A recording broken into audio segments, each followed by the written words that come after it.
Hi friends, ಎಲ್ಲರಿಗೂ ನಮಸ್ಕಾರ. ನೀವು ನೋಡ್ತಿದ್ರೆ ಸೌಮ್ಯ ಕನ್ನಡ ಚಾನಲ್.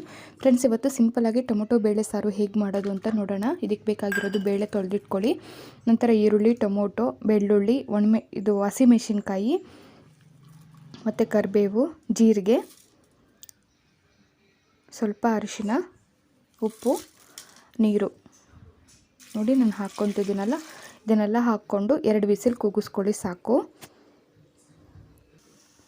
2 ವಿಸಿಲ್ ಕೂಗಿದ್ಮೇಲೆ ನೋಡಿ ನಾನು ಒಗ್ಗರಣೆಗೆ ರೆಡಿ ಮಾಡಿದ್ದೀನಿ. ಈರುಳ್ಳಿ, ಬೆಳ್ಳುಳ್ಳಿ, ಕೊತ್ತಂಬರಿ, ಕರಿಬೇವು, ಒಣಮೆಣಸಿನ್ಕಾಯಿ, ಸಾಸಿವೆ, ಜೀರಿಗೆ ಮತ್ತು ಹುಣಸೆ ಹುಳಿ ನೆನೆಹಾಕ್ಕೊಂಡಿದ್ದೀನಿ, ಹುಣಸೆಹಣ್ಣ ಸ್ವಲ್ಪ. ನೋಡಿ 2 ವಿಸಿಲ್ ಕೂಗ್ದಾದ್ಮೇಲೆ ಲಿಟಲ್ಲ ತೆಗೆದುಬಿಟ್ಟು ಇದನ್ನು ಸ್ಮಾಶ್ ಮಾಡ್ಕೊಳ್ಳಿ, ನುಣ್ಣಗೆ ಸ್ಮಾಶ್ ಮಾಡ್ಕೊಳ್ಳಿ.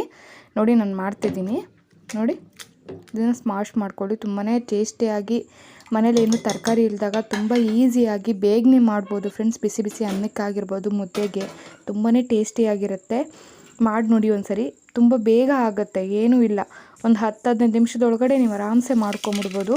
ನೋಡಿ ನಾನು ಬಾಣಲಿಗೆ ಇಟ್ಕೊಂಡಿದ್ದೀನಿ, ಒಗ್ಗರಣೆಗೆ ಸಾಸಿವೆ ಮತ್ತು ಬೆಳ್ಳುಳ್ಳಿ ಹಾಕ್ಕೊಂಡಿದ್ದೀನಿ, ನಂತರ ಜೀರಿಗೆ, ನಂತರ ಈರುಳ್ಳಿ ಹಾಕಿದ್ಮೇಲೆ ಸ್ವಲ್ಪ ಫ್ರೈ ಮಾಡ್ಕೊಳ್ಳಿ ಫ್ರೆಂಡ್ಸ್ ಚೆನ್ನಾಗಿ.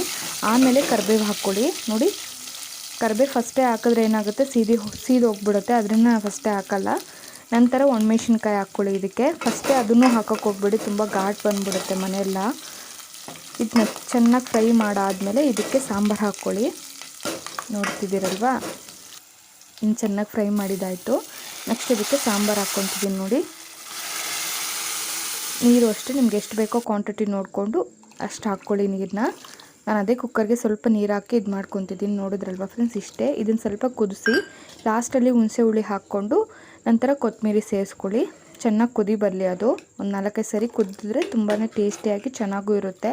ಈ ವಿಡಿಯೋ ಇಷ್ಟ ಆದರೆ ಲೈಕ್ ಮಾಡಿ, ಶೇರ್ ಮಾಡಿ, ದಯವಿಟ್ಟು ನನ್ನ ಚಾನಲ್ನ ಸಬ್ಸ್ಕ್ರೈಬ್ ಮಾಡ್ಕೊಳ್ಳಿ. ನಾನು ಹಾಕೋ ಹೊಸ ವಿಡಿಯೋ ನೋಟಿಫಿಕೇಷನ್ ಫಸ್ಟ್ ನಿಮಗೆ ತಲುಪುತ್ತೆ ಫ್ರೆಂಡ್ಸ್. ನನ್ನ ವಿಡಿಯೋನ ಇಷ್ಟೊತ್ತು ನೋಡಿದ್ದಕ್ಕೆ ಧನ್ಯವಾದಗಳು ಫ್ರೆಂಡ್ಸ್. ತುಂಬಾ ಥ್ಯಾಂಕ್ ಯು ಸೋ ಮಚ್.